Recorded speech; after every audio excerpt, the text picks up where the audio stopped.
Pemirsa, aksi warga Kabupaten Pati, Jawa Tengah dilandasi oleh protes warga kepada Pemkab yang menaikkan pajak bumi dan bangunan, pedesaan dan perkotaan hingga 250%. Ya, namun bentuk kearoganan Bupati yang seakan tidak takut dengan rakyat telah membakar semangat warga Pati untuk turun ke jalan. Rakyat punya hak pilih untuk mengangkat Bupati, namun rakyat juga punya hak untuk menarik mandatnya kembali. Berikut perbincangan dengan Arman Suparman, Direktur Eksekutif Komite Pemantau Pelaksanaan Otonomi Daerah KPPOD. Pak, apakah lonjakan PBB yang kemudian berujung pada rencana bahkan dimakzulkan Bupati, ada penolakan dari warga ini ada ratusan, bahkan ada yang sampai 1.200% di beberapa daerah sesuai dengan prinsip-prinsip otonomi yang sehat gitu menurut KPPOD? Ya Mas, sebetulnya kalau lihat kebijakan pajak dan retribusi daerah ya, saya mungkin mau jelaskan dari konteks kebijakannya dulu ya Mas David. Ini kan mandat dari Undang-Undang terbaru, Undang-Undang 1 tahun 2022 terkait dengan pajak retribusi daerah, yang mana mewajibkan daerah itu untuk merevisi gitu ya, semua perda pajak retribusi daerah itu paling lambat awal tahun 2024. Sehingga kalau kita lihat di Kabupaten Pati, itu mereka punya perda terbaru, Perda 1 tahun 2024 tentang pajak dan retribusi daerah. Dan kalau kita lihat, memang perda ini sudah mengikuti apa yang sudah menjadi ketentuan di dalam Undang-Undang HKPD, gitu ya. Misalnya, kalau bicara PBBP 2, di dalam Undang-Undang HKPD itu tarif dasar penetapan PBB itu maksimal 0,5%, gitu ya. Artinya daerah itu bisa menetapkan tarif di bawah 0,5% itu nanti dikalikan dengan NJOP setelah dikurangi NJOP TKP namanya. NJOP tidak kena pajak gitu ya. Dan di Perda 1 2024 di Pati itu mereka menetapkan skema tarif dalam 2 skenario gitu ya. Yang NJOP atau nilai jual objek pajaknya itu di bawah 1 miliar, itu dikenakan tarif dasarnya itu 0,1%, sementara di atas 1 miliar itu 0,2 miliar. Itu nanti dikalikan dengan NJOP gitu ya. Dan NJOP inilah yang menjadi ruang bagi daerah untuk ditentukan dan yang menjadi sumber polemik per hari ini Mas David. Kenapa? Kalau kita lihat turunan dari Perda 1 tahun 2024 itu, Bupati Sadewo itu mengeluarkan peraturan Bupati kalau nggak salah nomor 17 tahun 2025 yang melakukan penyesuaian tarif gitu ya, terutama di sisi NJOP-nya gitu ya. Di sana diatur beberapa kategori NJOP, sehingga setelah itu nanti dikalikan dengan tarif dasar tadi itu memang implikasinya itu sampai 250% tadi itu. Gitu. Tapi berarti itu tidak serta-merta rata 250% seharusnya ya, bisa ada yang lebih begitu ya? Seharusnya iya, karena gini, kalau lihat di peraturan bupatinya itu ya Mas David, dan kalau kita semua bisa membaca gitu ya, di dalam Perbup itu ada kategorinya. Ketika nanti ada lonjakan NJOP misalnya 0 sampai 10% gitu ya, dari NJOP 2024 ada penetapan tarif gitu ya, misalnya 100% sampai 39% terbawah gitu Mas. Jadi ada di setiap titik itu pasti ada perbedaan PBBP 2 tergantung kategorisasi NJOP-nya tadi. Gitu Mas ya. Jadi rumusannya itu tadi 0,1% atau 0,2 dikalikan NJOP dikurang NJOP TKP, nanti itu akan menghasilkan tarif PBBP 2 yang akan berbeda-beda itu. Gitu ya. Yang menurut kami kalau lihat tempat di media ya Mas David, ini kan sebetulnya perlu dijelaskan atau dikelirkan oleh pemerintah, terutama oleh Bupati Sadewo ya, yang dimaksudkan dengan 250% itu seperti apa. Artinya memang sedari awal kami melihat problemnya ini soal komunikasi dan juga sosialisasi, dan yang kedua adalah soal absennya partisipasi publik dalam proses perancangan kebijakan itu Mas David. Baik, tapi kalau menurut berdasarkan pemantauan KPPOD ya, ini prosesnya ini sudah akuntabel nggak ya, atau sudah transparan nggak begitu?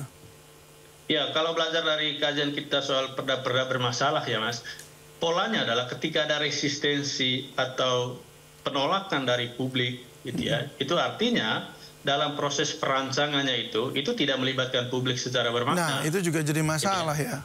Itu yang menurut kami jadi PR, dan yang dilanggar itu adalah aspek paling prinsipil dalam proses penyusunan kebijakan publik. Kita kan sudah tahu ada putusan MK soal partisipasi bermakna, kemudian ada juga peraturan soal partisipasi publik Mas, di mana semua kebijakan publik, baik itu perda maupun peraturan kepala daerah atau peraturan bupati ya, yang itu berpotensi menimbulkan beban bagi masyarakat, wajib hukumnya untuk melibatkan publik, gitu ya. Nah, sekarang Wajib ya, yang terjadi di itu Bupati, wajib hukumnya. Berarti kalau tidak disertakan, artinya ada pelanggaran dong di situ ya? betul, betul. Dari yang kami lihat gitu ya, seringkali memang dalam proses pelibatan publik itu terjadi, tetapi menjadi sangat formalitas, gitu ya. Jadi yang dilibatkan itu adalah orang-orang yang bisa melancarkan proses pembahasan itu. Itu yang kami lihat jadi fenomena umum gitu ya, yang mungkin tidak hanya terjadi di Pati, tapi juga di daerah-daerah yang lain. Gitu, Baik, berarti untuk yang kasus Pati ini, Pak Sudewo ini, apakah ini artinya bisa disebut ada penyalahgunaan kekuasaan atau memang ada bicara soal pelanggaran yang kemudian bisa ke pidana begitu? Kami melihat ada problem kapasitas dan integritas di sana ya Mas. Di sisi kapasitasnya itu tadi ada pengabaian prinsip yang paling mendasar dalam proses perancangan itu soal partisipasi, gitu ya. Karena kan sekarang resistensi itu muncul ketika peraturan bupati itu sudah keluar, Mas. Seharusnya proses penolakan, polemik, diskusi itu terjadi di dalam proses perancangan, bukan setelah diundangkan atau ditetapkan, gitu ya. Itu yang problem soal kapasitas. Kemudian soal integritas adalah yang kami lihat kenapa ada resistensi, kemarahan yang luar biasa yang terjadi per hari ini. Itu karena karakter pertama soal ketidakpekaan kepala daerah terhadap apa yang menjadi masalah atau kondisi masyarakatnya sendiri. Kemudian yang kedua, ada karakter arogansi yang ditampilkan, gitu ya. Dengan menantang itu ya. sanggup menghadap 50.000 itu kan satu bentuk arogansi, gitu ya. Sehingga tidak heran hari ini kita lihat tuntutannya sekarang bukan hanya membatalkan kebijakan PBBP 2 ya, tetapi juga sekarang sudah malah ketuntutan untuk dimakjulkan, untuk dimundurkan dari jabatan sebagai kepala daerah. Baik, Pak Arman, kita coba kita cek yang satu dulu ya. Yang pertama bicara soal NJOP dan juga perkaliannya tadi dengan 1 atau 2% dan sebagainya ini. Nah, kalau kita melihat ke daerah, ya tentu ada orang-orang yang memiliki tanah besar, tetapi sesungguhnya mereka tidak memiliki keuangan yang cukup. Artinya mereka memang hanya menerima tanah tersebut, objek pajak tersebut dari turun-temurun sebagai warisan begitu. Sementara keuangannya tidak ada, nggak sanggup untuk membayar yang seperti itu. Nah yang seperti ini nih seharusnya seperti apa penanganannya oleh kepala daerah? Ya, seperti yang tadi kami sampaikan ya Mas ya, dalam proses perancangan kebijakan itu ada dua prinsip tadi itu ya, soal partisipasi publik. Kenapa muncul partisipasi publik itu? Itu untuk mengidentifikasi seperti apa tantangan, kebutuhan, masalah yang dihadapi oleh wajib pajak, gitu ya. Karena kalau tidak berdialog, tidak berkomunikasi, persoalan yang tadi dicontohkan Mas David itu akan tidak diketahui oleh para pengambil kebijakan. Siapa yang tahu kalau saya atau Mas David itu punya tanah yang besar tapi tidak punya kemampuan untuk membayar?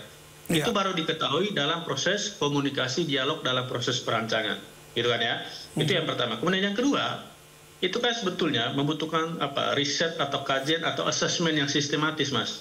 Sehingga kan ada prinsip evidence based to policy gitu ya, atau evidence based policy making. Artinya proses perancangan itu benar-benar berbasiskan data, berbasiskan analisis atas data yang akuntabel, yang bisa dipertanggungjawabkan, gitu ya. Dan yang terjadi per hari ini yang di Kabupaten Pati bagi kami memang pengabaian terhadap dua dimensi itu, soal partisipasi dan juga soal evidence based, gitu ya. Publik begitu marah. Kenapa? Ya kita lihat sekarang fenomena soal himpitan ekonomi, tekanan ekonomi gitu ya. Ditambah lagi dengan beban yang diberikan oleh negara dalam hal ini oleh Pemda. Tentu dalam konteks ini masyarakat yang mana menurut mereka punya mandat untuk memberikan kepercayaan, tapi juga punya mandat untuk menarik kembali kepercayaan itu.